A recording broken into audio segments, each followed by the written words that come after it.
Hello বন্ধুরা, তোমরা সবাই কেমন আছো? আশা করি তোমরা খুব ভালো আছো। আমিও অনেক ভালো আছি। আমি তোমাদের মাঝে নিয়ে চলে এসেছি আর একটা রেসিপি, বাদাম ঝুরি ভাজা রেসিপি। দেখো কত সুন্দর সাউন্ড আসছে, কত সুন্দর মুচমুচে হয়েছে। তাহলে বানিয়ে নেওয়া যাক। দিয়ে দিলাম আন্দাজ মতো লবণ, একটু হলুদ গুঁড়ো, একটু লঙ্কার গুঁড়ো, একটু হিং দিয়ে দিলাম। হিংটা দিলে মুচমুচে থাকে। সুন্দর করে মিশিয়ে নিয়েছি। এবার দিয়ে দেবো জল, সামান্য জল দিয়ে মেখে নেব।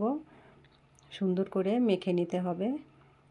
এইভাবে অল্প অল্প জল দিয়েই মেখে নিতে হবে, কেননা বেশি জল হয়ে গেলে পরে পাতলা হয়ে যাবে, তখন হবে না।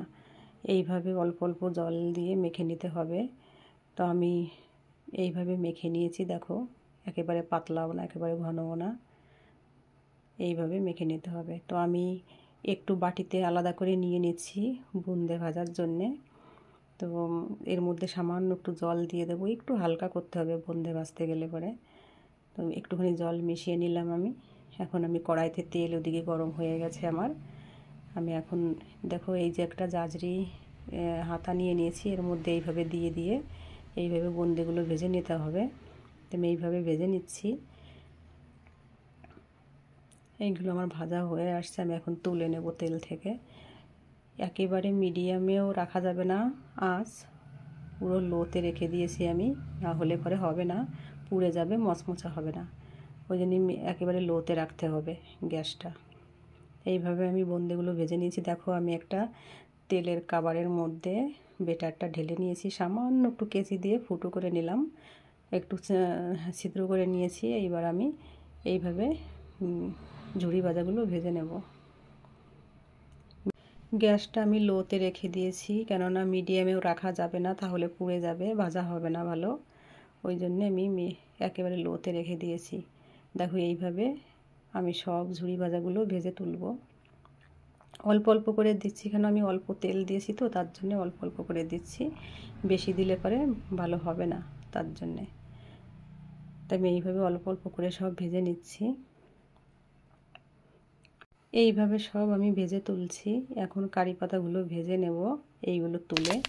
এখন আমি হালকা গ্যাসে আমি এটা ভেজে নিচ্ছি, কেননা এটা তেল ছেটে একটু মুখটা দূরে রেখেই ভাজতে হবে সাবধানে। তো আমি এটা ভেজে নিলাম। এখন বাদামগুলো ভেজে নেব। বাদামগুলো আমি একেবারে লোতে রেখেছি, আমি মিডিয়ামেও রাখিনি। আমি আবারও বলছি, লোতে রেখে আস্তে আস্তে নেড়ে চেড়ে ভাজতে হবে, না হলে পুড়ে যাবে, ভাজা ভালো হবে না, পুড়ে যাবে। আমি এইভাবে দেখো সব তুলে নিচ্ছি, আমার ভাজা হয়ে গেছে। তো এক এক করে সব তুলে নিচ্ছি আমি। এইবার আমি সব কিছু এইভাবে মিলিয়ে নেব। দেখো, আর এত সুন্দর মুচমুচে হয়েছে, তোমরাও বাড়িতে অবশ্যই ট্রাই করে দেখো। বাদাম ঝুরি ভাজা খেতে এত সুন্দর লাগে, আমি আগেও বাড়িতে বানিয়ে খেয়েছি, খুব সুন্দর লাগে। তো তোমরাও বাড়িতে অবশ্যই ট্রাই করে দেখো। আর কারি পাতাটা দিলে পরে খুব সুন্দর একটা গন্ধ আসে, খেতেও খুব ভালো লাগে। আমার রেসিপিটা কেমন লাগলো তোমরা অবশ্যই আমাকে কমেন্ট করে জানিও। দেখো, আমি মাখাচ্ছি, কত সুন্দর সাউন্ড আসছে, তার মানে বোঝা যাচ্ছে খুব সুন্দর মুচমুচে হয়েছে। কত সুন্দর সাউন্ড আসছে, দেখেছো? এই সাউন্ড আসছে, এত সুন্দর মুচমুচে হয়েছে।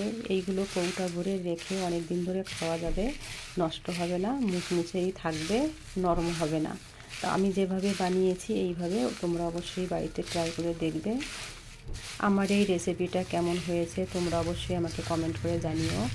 আমার এই চ্যানেলটা সাবস্ক্রাইব করে আমার পাশে থেকো।